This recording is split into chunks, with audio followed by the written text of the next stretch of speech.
ការពិតជីវិតពិតរឿងពិតមានទាំងអ្នកសោកមានទាំងអ្នកចូលចិត្តវិត្រូវបាត់ហើយវិត្រូវសោកគេគ្រប់គ្នាសុទ្ធតែបាត់ទៅណាធ្វើវាចោចមកហ្វហ្វាហ្វាបដូរវិជ្ជាគៀងមកសូឡាឡាឈៀងខ្ញុំហូតដើម្បីទៅគ្រូសាអាគេសួរច្រើនតែខ្ញុំបាត់ទៅណាបាត់ទៅណាហ្វហ្វាបាត់ទៅណាហ្វហ្វាបាត់ទៅណាហ្វហ្វាលឺសូរច្រើនលឺទៅពេញគូក្បាល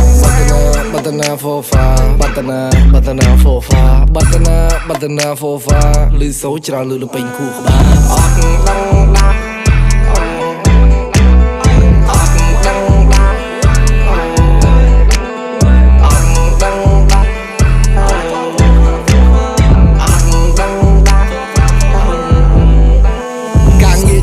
ថារវល់ច្រាំពេកថារវល់រោគលុយភ្លេចបាយភ្លេចដេកខំរោគខំសំទុកធ្វើអាល់ប៊ុំភ្លេចឈឺភ្លេចចាប់ភ្លេចទាំងរឿងយំដល់ថ្ងៃទៅស្រុកនឹកម៉ែនឹកពុកថារវល់ច្រាំពេកជួបគាត់បានមកយប់30ប៉ែ40 37 45អត់បានទៅលេងស្រុកអស្គាល់ជាតិចូលឆ្នាំបាត់ទៅណាហ្វហ្វាបាត់ទៅណាហ្វហ្វាបាត់ទៅណាហ្វហ្វាលឺសូរច្រើនលឺទៅពេញគូក្បាលទីម៉ូតូមកតើពួកយើងឲ្យសាយតោះឲ្យសាយតើពួកយើងឲ្យសាយទីម៉ូតូមកតើពួកយើងឲ្យសាយតោះឲ្យសាយតើពួកយើងឲ្យសាយតោះយើងទៅក្លឹបតោះទៅក្លឹបតោះពួកយើងទៅក្លឹបអេកុំធ្វើសឹកដើរវើកដើរធ្វើមុខលេលើ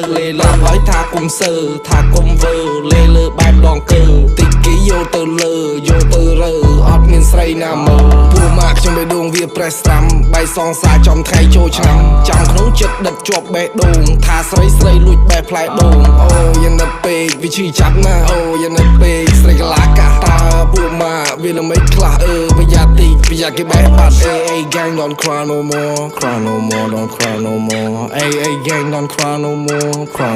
don't cry no more ហេអពុកម៉ែយករឿងអញមកលេងសើចអញជឿចាប់បាននេះអញមនុស្សប្រុសអញធ្វើមែនហ៎អត់ដឹងដាក់អត់ដឹងដាក់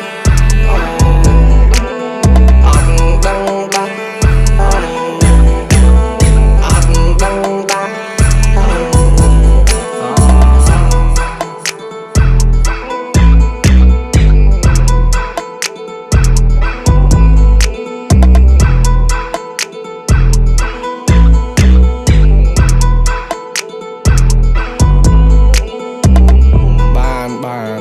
ចប់អស់មក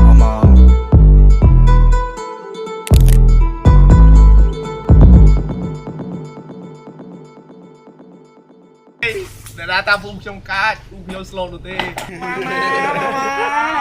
ណាកាយមកលេងបានដែរពួកគេតាកុំមកញ៉ាំនំមេស្ឌីមក